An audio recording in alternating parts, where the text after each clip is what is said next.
Hello everyone. It's just a quick video today. I've had a few people comment on a previous video I made about the Alizarin Crimson pigment. They were recommending Da Vinci's Alizarin Crimson Quinacridone as a great replacement for it. Not only is it a single pigment, PV19, as opposed to the multi-pigment hues that some other brands make, but according to them, it's also one of the closest matching to the hue of the original.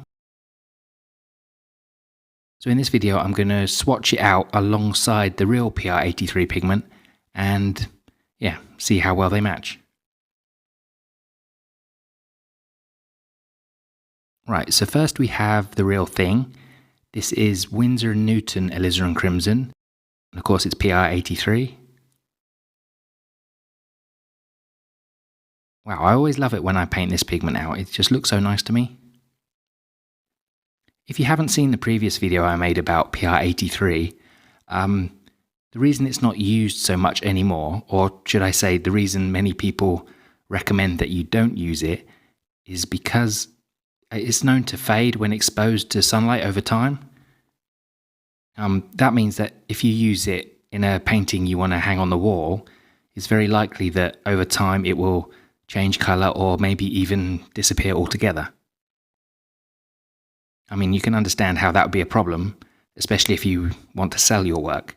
Of course, if you just work in a sketchbook or you scan your work to be reproduced another way, then it's not really an issue. But as a solution to the light fastness problem, many brands have developed mixtures or used a different pigment, and it's meant to match the Alizarin Crimson colour and properties. So this one is Da Vinci's more light fast version. It's called Alizarin Crimson Quinacridone, and it's made from PV19. As I said earlier, many other brands use like 2 or 3 pigment mixtures for their permanent Alizarin Crimsons. I know Holbein has a 2 pigment mix, I think, whereas Daniel Smith's Sennelier, Mission Gold, Old Holland, I think they all have 3 pigment mixtures. There are some brands that also offer single pigment versions. I think Winsor, Newton, M. Graham and Lucas spring to mind. But I'm not totally sure how well the pigments that they choose match the original. And some others that use like a PR176 or PR177, they can have questionable light fastness themselves. So if this Da Vinci paint here turns out to be a close match, it could be, a very good light fast option to have on your palette.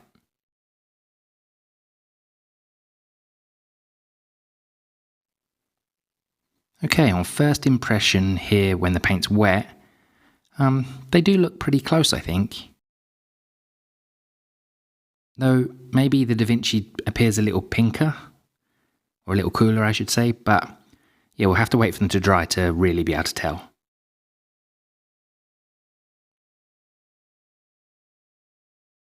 Okay, and here they both are when completely dry. Yeah, I've got to say I'm quite impressed actually. I don't think they are quite an exact match. To me, I'd say the PV19, the Da Vinci, does seem a touch cooler than the PR83. But yeah, I think Da Vinci have done a pretty good job. It's closer than many other Alizarin Crimson hues that I've seen. Right, so one final test I wanted to do was to see if the Da Vinci behaves the same way as the PR83 in mixes. So first I'm going to mix both with the PV29 ultramarine blue to create a violet.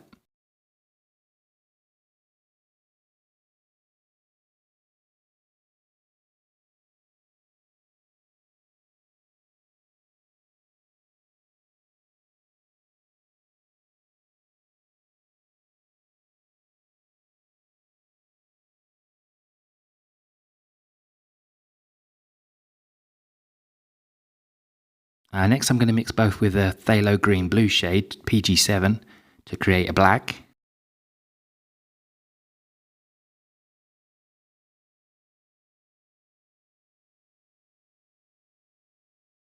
And then I'm going to mix both with Hansa Yellow Medium, PY97, to make an orange.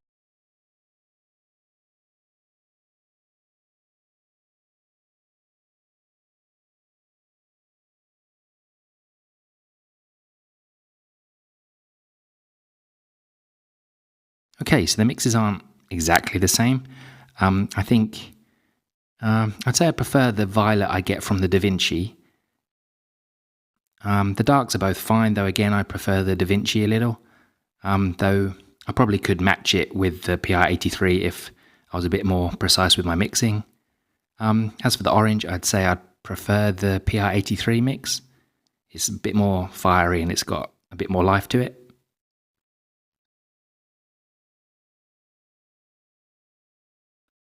Okay, so there you go. I hope the video was interesting and useful to you. I'd say this Da Vinci Alizarin Crimson Quinacridone is a great option if you want an Alizarin Crimson on your palette. Yeah, what do you think? Do you use any Alizarin Crimson hues, or are you happily using a different cool red? Thank you very much for watching, and I'll speak to you in the next video.